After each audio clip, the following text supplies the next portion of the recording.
Welcome to episode 15 of This Week in the Pentecostal Evangel. My name is Lisa Millen, and I'm professor of church history here at AGTS. I'm Jason Sprinkle. I work at the Cordes C. Burnett Center for Biblical... Did you forget for a minute? Is something going on that I don't know about? And I'm Bob Eby. I'm associate professor of biblical exposition here at the seminary and also give leadership to the preaching center. And so we... well, apparently. I can't even remember what I do. That's not on me, buddy. That's more related to your age. Now, don't look at me like that. We enjoy doing these conversations as we're moving our way through season 1 of This Week in the Pentecostal Evangel. We just want to encourage you to help us to get this word out. We believe in what we're doing because it's not just articles and a historic document, but it's the unfolding of the Spirit's work through his people in the assemblies of God.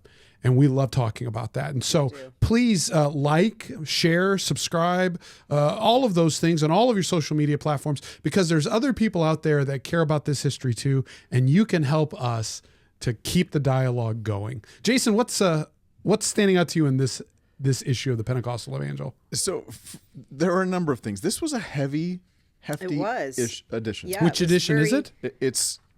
Thank you. It's April 19th, 1970, and it sells for 10 cents. That's the cover. Wow. Oh, 10 cents. I love it. Yeah. I love it. So the first article is from the chairman of the Pentecostal World Conference Advisory Committee.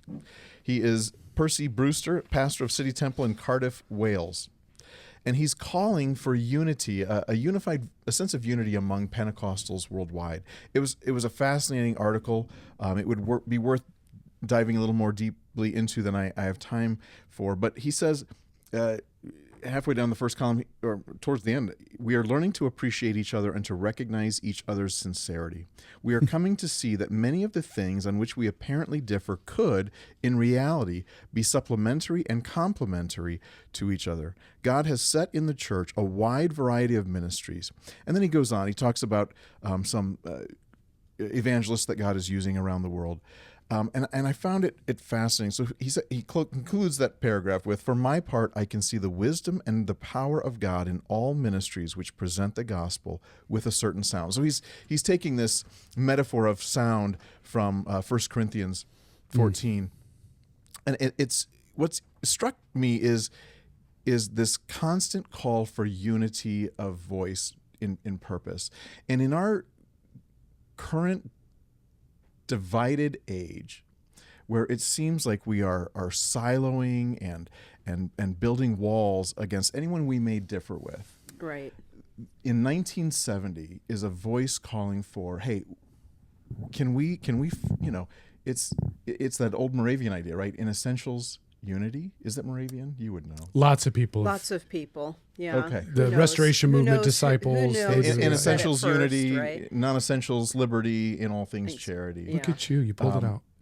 But it's that sense that I feel like we've lost right now, especially I would say maybe among Pentecostals, that idea that if you don't agree with me, far later on in the article he says, no doubt there is a lot of apprehension over the uncertainty of many sounds that are being heard today. We have hyper-Calvinism, tenacious Arminianism, various interpretations of prophecy, varying modes of church government, and different manners of worship in the church. If any of these are pressed too far, the result is uncertain sounds, which interfere both with the inward growth and the outward expansion. Wow. That's a good word. Beautiful thought. Yeah. It is. And it was striking to me.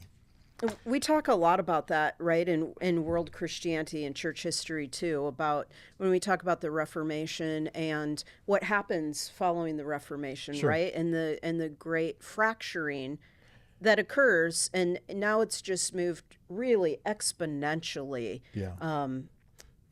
But there's a cycle to it, it seems to me, right? We have moments of unity, moments of division. Well, we have efforts towards There you unity. go. I think it just gets more and more difficult, right, with the expanding diversity of voices. And I think a lot of movements begin out of a sense of let's rise above, let's pull together. Right. But then inevitably those groups settle into their priorities, their institution, their organization, and then they begin to defend that. And then but I do think we're at an interesting moment in our fellowship right now. the one big split, we maybe had a couple. The one big definitive formal split was the oneness issue Right. in 1918. There was a little exodus over the latter rain movement, Yeah. but that was the oneness issue was over a core fundamental doctrine, Yeah. right? And I think we go, I get that. Now the divisions that rise among us, and he talks about it a little bit here. Sometimes it's worship styles, but even more so, we're at the point over there is the potential amongst us for a party line on whatever it may be, social issues. And I'm not talking moral issues. No, of course I'm not. not talking moral issues. I'm talking how we approach things. Now we're at the point, I've even seen this online, even in the last few weeks, where if somebody disagrees with my political view, We're quick to label them Yeah. heretics. and we want their credentials.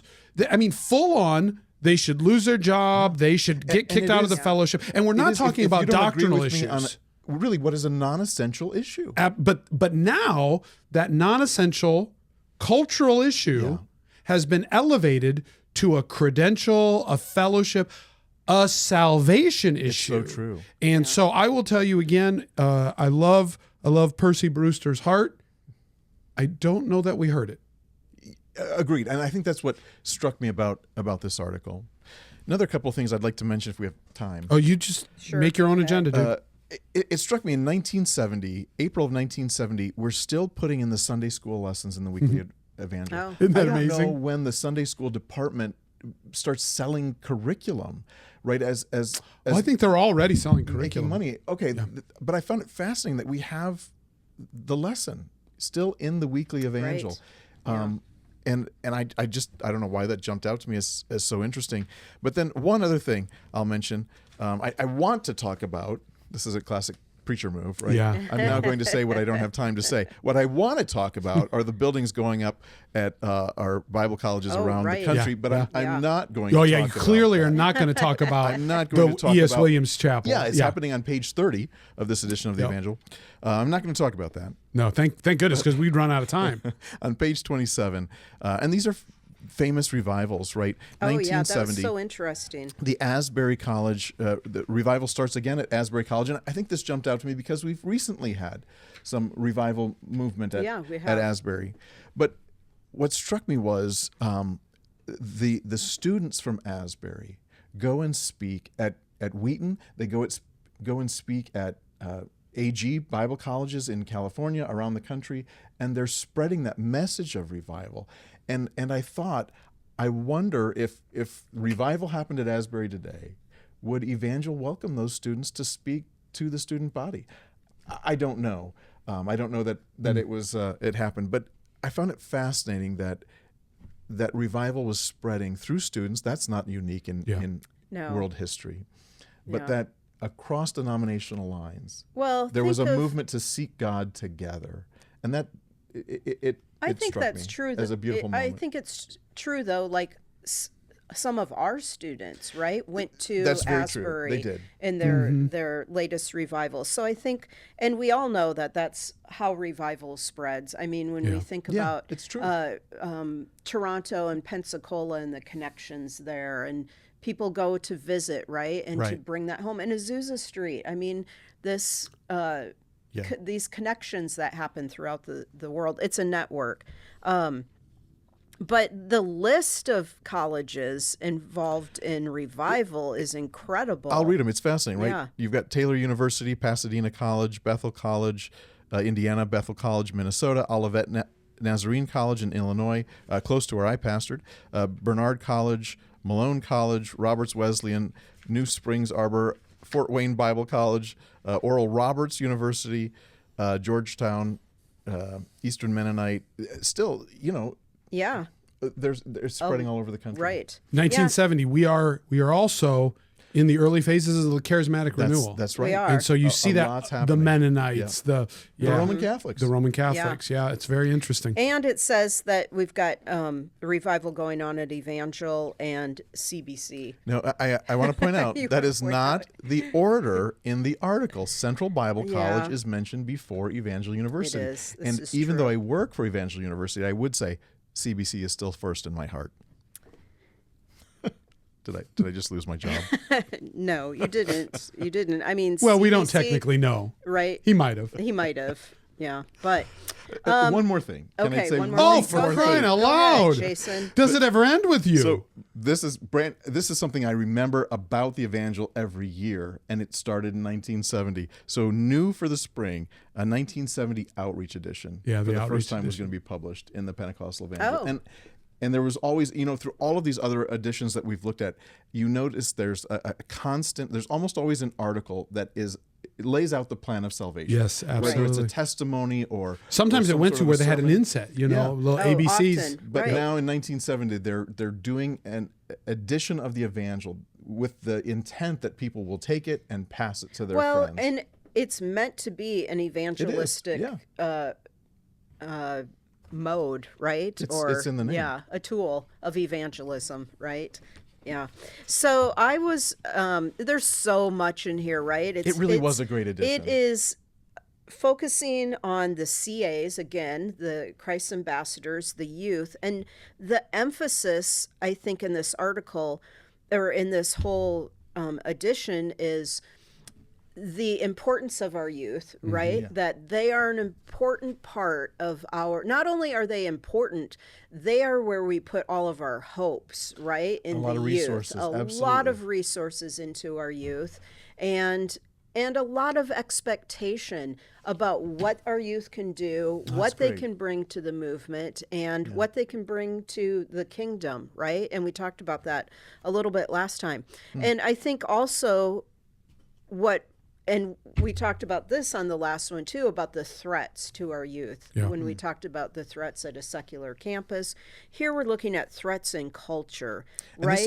we're coming right out of the 1960s. Yes, we are. So we've got all of these, emphasis on drugs and a lot of stuff on drugs. Were we in for here. or against? We were against. Pretty it, yep. emphatically against. Pretty yeah. emphatically. Yeah. But the other For the thing, record, we still are.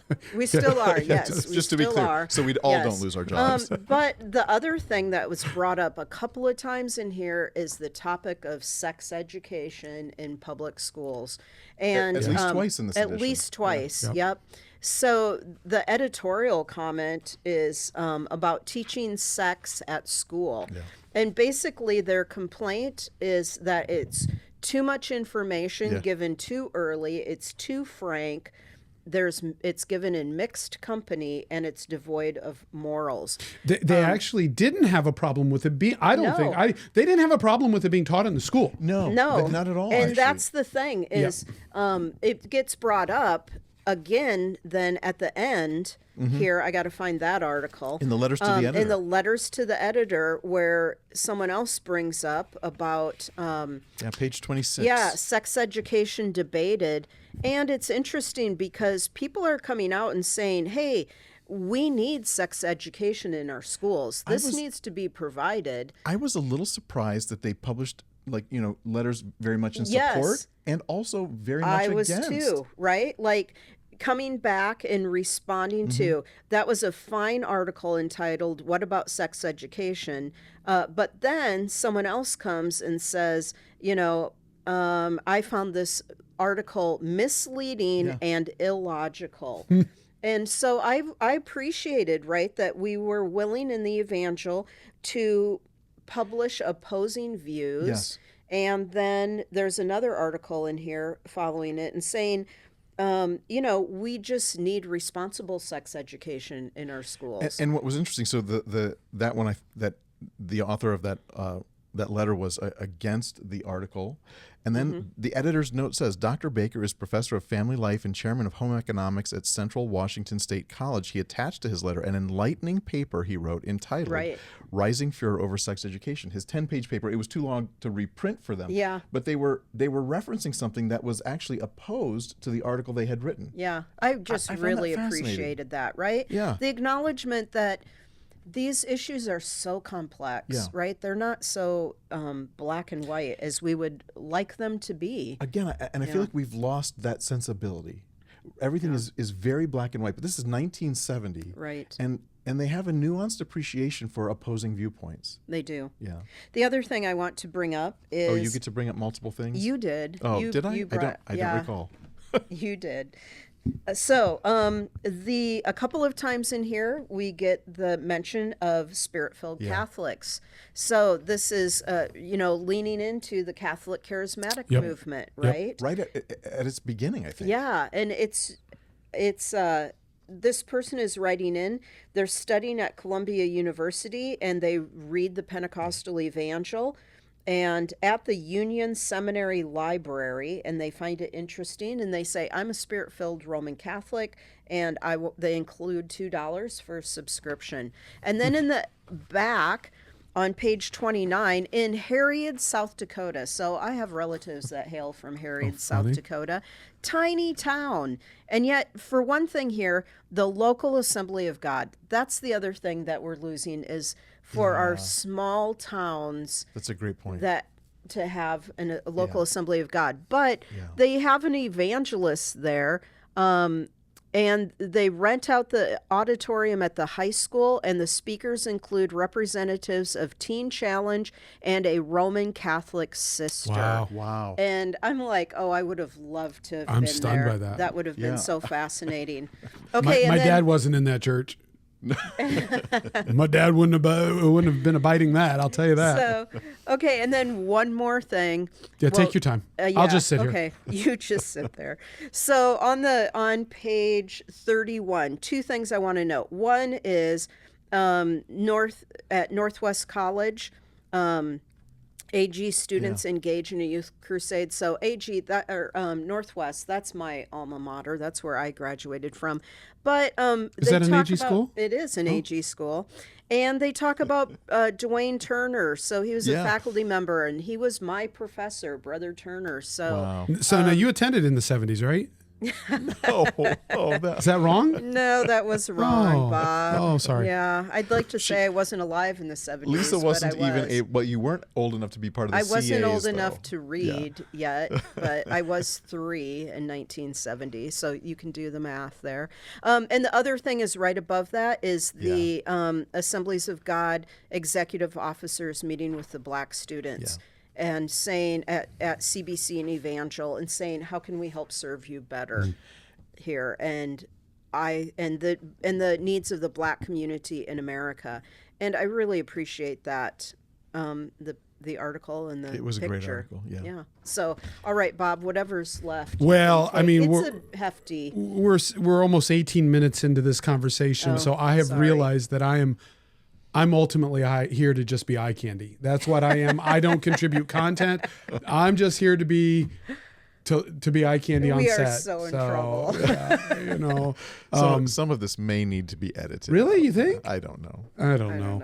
Well, all I'm going to say in my That 30 luckily seconds. falls to our editor, Andy Green. We Andy should Green. give him a nice Oh, shout. we Andy should. Green. He does, Yeah. he does Way to so go, much Andy work Green. behind He's a the good scenes. fella. Yeah. That He's a great Andy guy. Green. We he love may him. edit that comment out. You think so? Do you think it was inappropriate? No, No, it wasn't. The but comment his about humility. Oh, right? about Yes, him. yeah. Oh, He's such a well, we're humble going to make guy. it too awkward for him to take it out, and then it just won't hold Andy, together. we're grateful for your efforts. Yep. Good job, Absolutely. Andy. Making us look professional. So we've actually taken the extra minute that I had. So for Andy, but I would just say there's an article in here by Richard Dresselhaus, which I think is important for a variety of reasons, not the least of which he has been a pillar, generational leader in the Assemblies of God, and just went to be with the Lord this very last week while we're taping this, and so his legacy and his influence goes all the way back to 1970.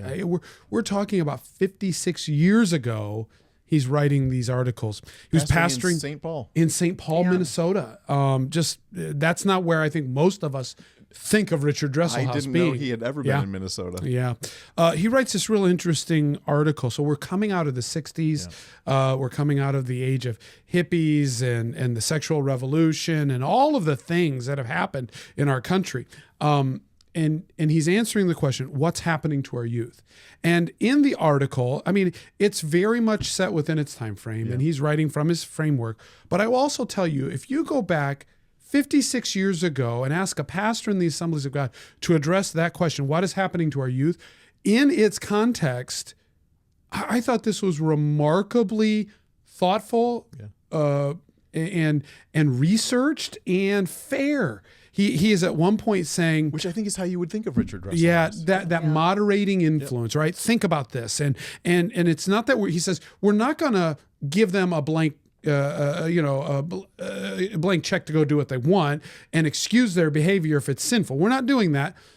But also, we have to remember as their parents, we've been in this process too. Right. I mean, that's a pretty strong word in context. Yeah. I felt like he uses this line. Many parents would do well to speak less and listen more. Yeah. Wow. That's kind of progressive for the era in the Assemblies of God. I don't think my parents read that article. Well, I'm my parents did. I don't think I read that when I was raising kids. For the record, I had wonderful parents, Jim and Peg. Thank you. If you're listening, Jim and Peg Sprinkle, drop us a comment and we'll spread it to Jason. But again, this very impassioned, they're the hope of the future of the church. It's still in there. A wise church will not consider the cost too great to have a dynamic appeal to the spiritual needs of its youth. Great. Which is phenomenal. And so it was a great article by one of our great leaders who is now a part of our history. In the last week, he's passed from the pages of our current reality to the pages of our history. And I'm thankful for his influence and his legacy, including an article in the Pentecostal Evangel that was great. In 1970. Absolutely. Thanks for joining us, and we hope you'll join us next week. Thanks.